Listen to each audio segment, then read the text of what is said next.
اهلا بكم على شبكة عالم مصر الإخبارية، وأيا كنت بتعمل طالما الفيديو ده وقف عندك يبقى أنت من عشاق كرة القدم العالمية.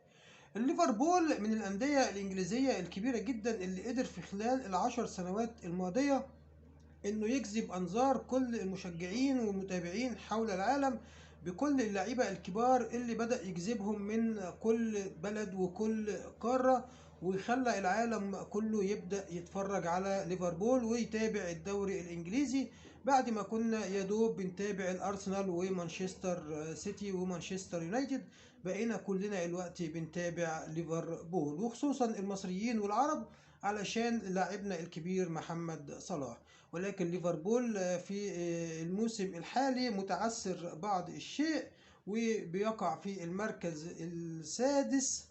ولكن في أول أسبوع من إبريل 2023 ليفربول عنده 3 مباريات هامة جدا. زي ما انتم شايفين كده، ترتيب الدوري الإنجليزي في الأول هيكون عندنا الأرسنال ب69 نقطة ولعب 28 مباراة، المان سيتي ب61 نقطة ولعب 27 مباراة، مانشستر يونايتد 50 نقطة ولعب 26 مباراة، لحد ما نوصل للمركز السادس ليفربول اللي لعب 26 مباراة وعنده 42 نقطة وليه مباراتين مؤجلتين. ولكن طبعا ليفربول في موقع لا يحسد عليه، لان برايتون في المركز السابع ب 42 نقطة برضه، وبرنتفورد عنده 42 نقطة ولعب 27 مباراة. ولكن طبعا الأسبوع الأولاني في شهر أبريل ليفربول هيواجه يوم السبت على طول، يوم 1/4، يوم 1 فبراير، هيواجه مان سيتي على أرض المان. مش عارف ليه الميعاد متاخد الساعة 1:30 بتوقيت مصر، يعني تقريبا نفس التوقيت في انجلترا.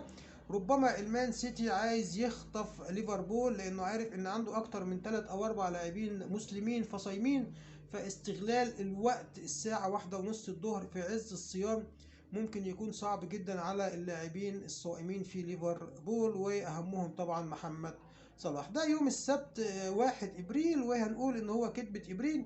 ولكن يوم الثلاث على طول بعدها بيومين 4 ابريل ليفربول هيكون ضيف على تشيلسي اللي محتل في مقدمة الجدول الدوري الإنجليزي.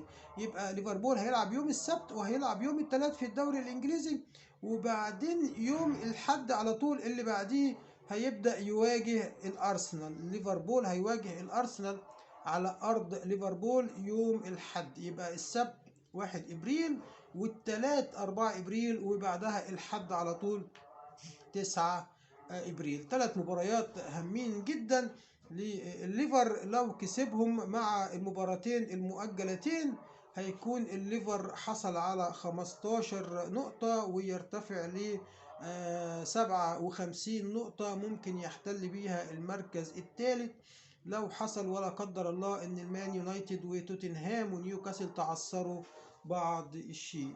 ده كان تقريرنا النهاردة عن ليفربول وأهم 3 مباريات قويين جدا في أول أسبوع من إبريل. طبعا بنتمنى أن نجمنا محمد صلاح يحط أهداف كتيرة جدا علشان يبدأ يخش تاني في منافسة هدافي الدوري الإنجليزي للمرة الرابعة. تحياتي، وانتظرونا في تقارير كروية جديدة على شبكة عالم مصر.